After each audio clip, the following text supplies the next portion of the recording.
Welcome to Beyond the Veil, the channel that unveils the mysteries hidden between myth, history, and legend. Here, we explore what lies behind the stories that have passed through the centuries, because every myth has a grain of truth. If you too are fascinated by the unknown, subscribe and get ready to look beyond the veil of reality. A blood-curdling scream tears through the silence of the night. It's not the wind. It's not an animal in agony. It's something else. It's the wail of an invisible woman. Her desperate cry echoes through the hills, and those who hear it know that death is near. You cannot see her. You cannot stop her. But if you listen closely, you might hear her weeping for someone you love. Or perhaps for you.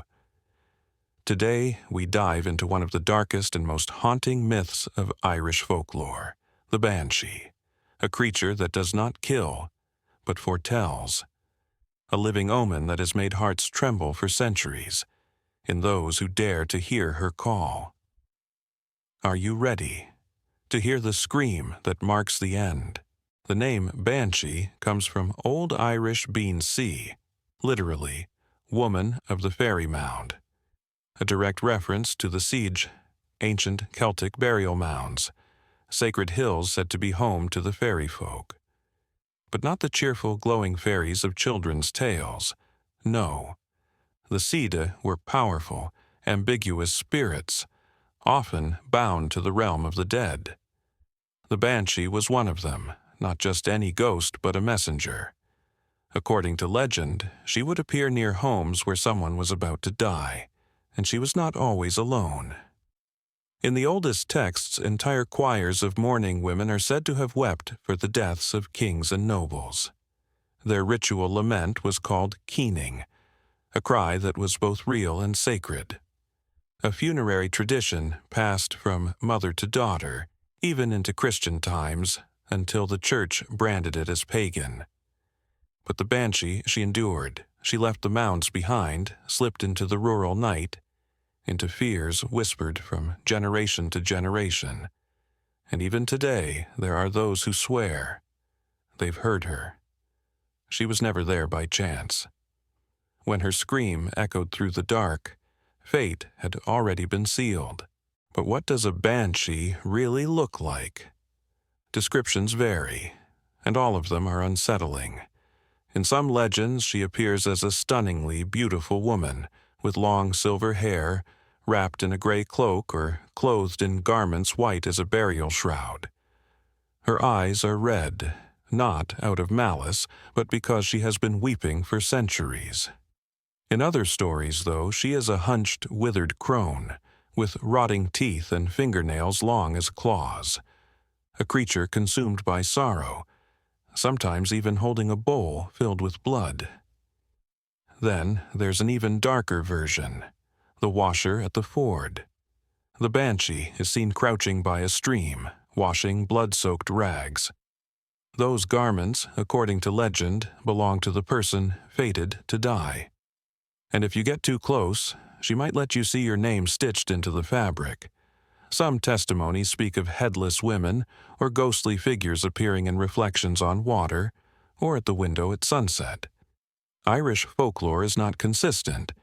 Each region, each family, seems to have its own Banshee. And yet, across all versions, one detail never changes. She never appears by accident. Her presence is always tied to death. And once you've seen her, you can never forget. But what truly makes the Banshee unique is her scream, a piercing, inhuman wail that chills the blood in your veins. Some describe it as the desperate cry of a mother who has lost her child. Others say it's a sound that could never come from this world. It's called keening, and it has roots in a very real tradition from ancient Ireland. At funerals, skilled women, known as keeners, would mourn the dead with heartbreaking songs, often improvised, telling the story of the person's life, the pain of their loss, the final farewell. It was a powerful collective ritual, a way for the community to face grief together. But over time, keening was banned by the church, declared a pagan practice. And in that forced silence, the cry of the banshee remained, a solitary echo. According to legend, her scream can shatter glass, make those who hear it fall ill, or even kill, if heard too closely. In some parts of Ireland, her wail is so distinctive it's passed down as a kind of family signature. They say each banshee has her own unique voice, and the families she haunts know how to recognize it. But be warned, this is not a scream you seek out. It finds you, and when you hear it, you cannot unhear it, because she does not speak of death with words, but with a sound that sinks deep into your bones. There's one detail that makes the banshee even more unsettling and more personal. According to many Irish traditions, not everyone can be visited by a banshee. Only certain families have one of their own. It is said that the ancient Gaelic clans, like the O'Briens, the O'Connors, the O'Grady's, the O'Neills, were each accompanied by a banshee who would weep only for them. Not an evil entity, but a kind of ancestral spirit, a guardian of the bloodline, appearing in the most tragic moments to announce the imminent loss of a family member. In some versions, if a person died far from home, the banshee would appear to their relatives, weeping by the window or near the family well, before the news of the death had even arrived. This bond was said to be so strong that it passed from generation to generation. Stories tell of mothers who, upon hearing the cry, immediately knew that a distant husband or child was in danger. And even stranger, some believe that, over the centuries, a banshee can adopt new families, especially through marriage or shared trauma. This isn't just legend. In many rural areas of Ireland, even into the 20th century, there were still families who knew they had a banshee.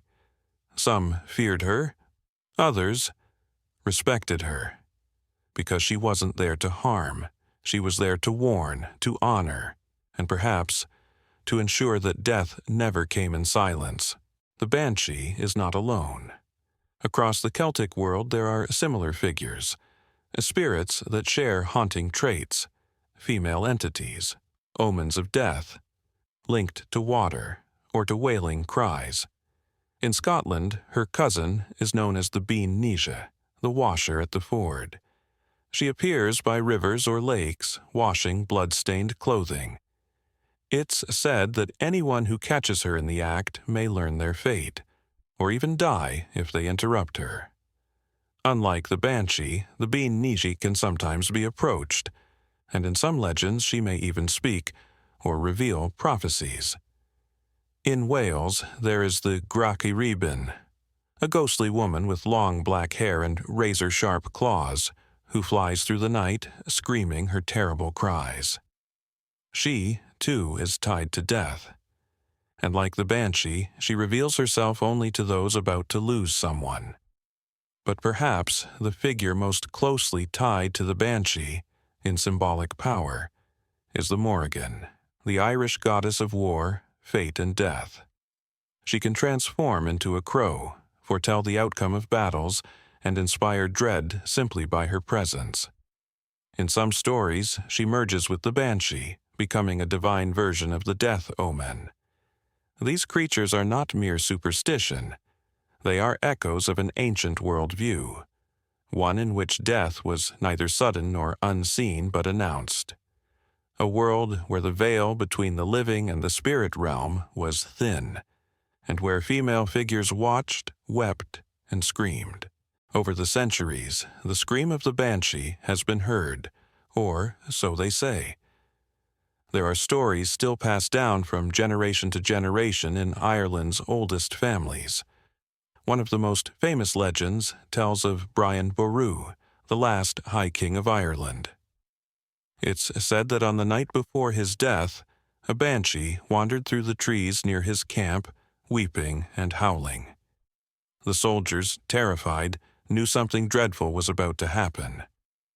The next day, Boru was killed in battle. In another tale from the 19th century, An Irish doctor recounted hearing an unearthly wail near his countryside home, on the very night his mother passed away suddenly. None of the neighbors saw anything, but all of them heard that chilling sound. Even today, modern testimonies persist. Farmers who speak of a woman in tears among the fields, families who heard a scream just before a phone call brought bad news, and then the darker accounts of the Banshee seen standing on a rocky ridge moments before someone falls to their death, or the one who pounds on windows at night, leaving no trace behind. All these stories share one thing. They offer no explanations. They don't seek proof.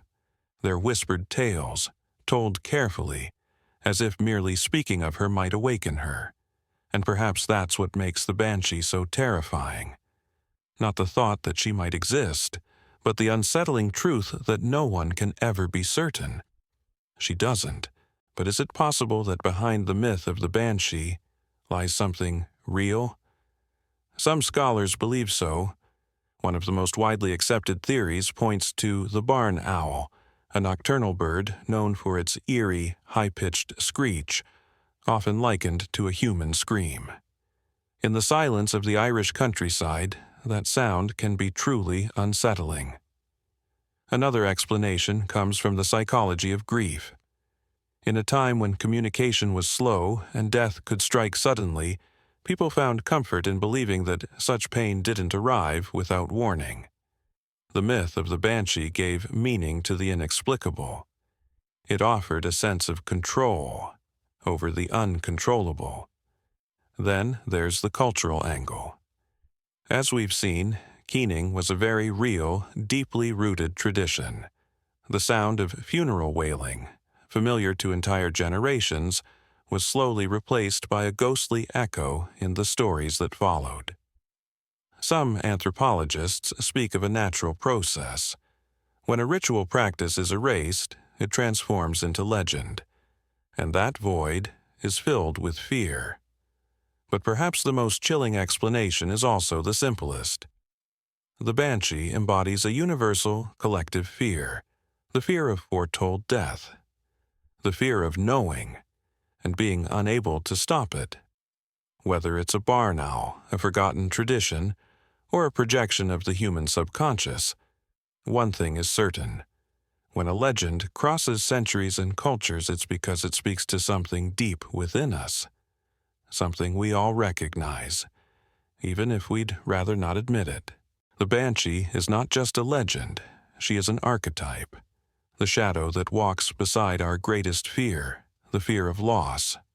Whether it's a real scream, a whisper in the night, or a figure cloaked in mist, the myth of the Banshee endures because it touches something deep within us, the part of us that looks for signs, that hopes to be warned, that wants to believe death never comes unannounced.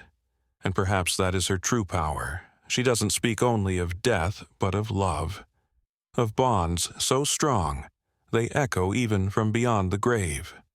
So the next time you hear a wail in the night, ask yourself, is it just the wind, or is someone crying for you? Have you ever heard an unexplained sound right before receiving bad news? Or do you know stories passed down in your family that sound eerily familiar? Tell me in the comments. Legends live on, as long as we share them. If you enjoyed this journey through myth, folklore, and mystery, leave a like, subscribe to the channel, and turn on the bell. Every week we explore new stories from beyond the veil. Until next time. And tonight, be careful. Pay close attention to the sounds you hear in the dark.